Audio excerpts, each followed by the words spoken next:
let's talk about George Kittle then. It is a Wednesday in May, and the face of the franchise does not have a new contract. What's the deal with that? I know. That's my pinned tweet right now. What's going on with that? And I feel like it's not going to happen anytime soon.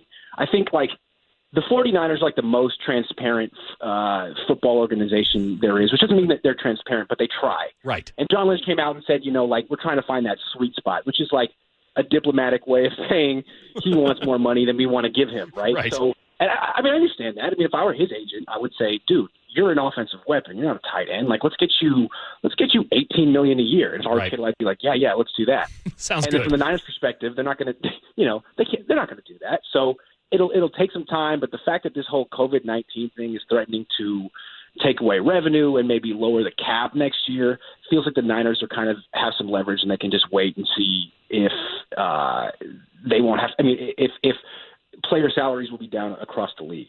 Well, would that be actually a good situation for Kittle because he can wait, maybe gets to next year, plays out this final year on his rookie deal, and then we get to the other side of this and revenue's back and the world is back, and now he can go, well, you know what? Things inflated in that year I was playing on my rookie deal. We were talking about 16, 17. Now we're talking about 18, 19, 20. That's interesting, but let me ask you a question. If you were his agent, would you let him play this year on that same deal, or you advise him to hold out? I mean, it depends, of course, on how the negotiations, how the conversations are going with the 49ers. If they feel like they can set the market, which I think is you have to start there. Right.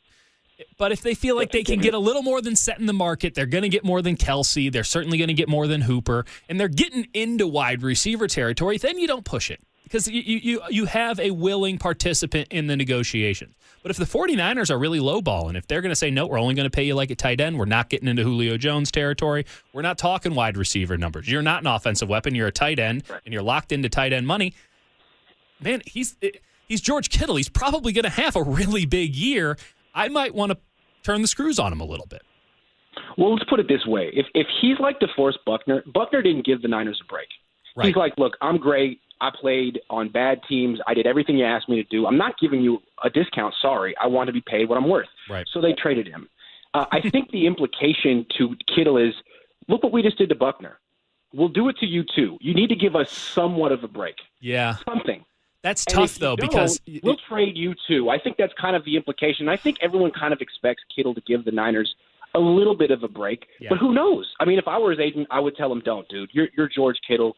You're a top 5 offensive weapon in the league. Why would you sell? I won't let you sell yourself short. I mean, that's the other thing, too. It's one thing when you're trading away DeForest Buckner, who was the 3rd best defensive lineman on his own team. It's another thing when it's George Kittle. He's not in there. The entire system implodes. And that's with Kyle Shanahan, who's supposed to be really good at figuring this stuff out. No Kittle, big problem.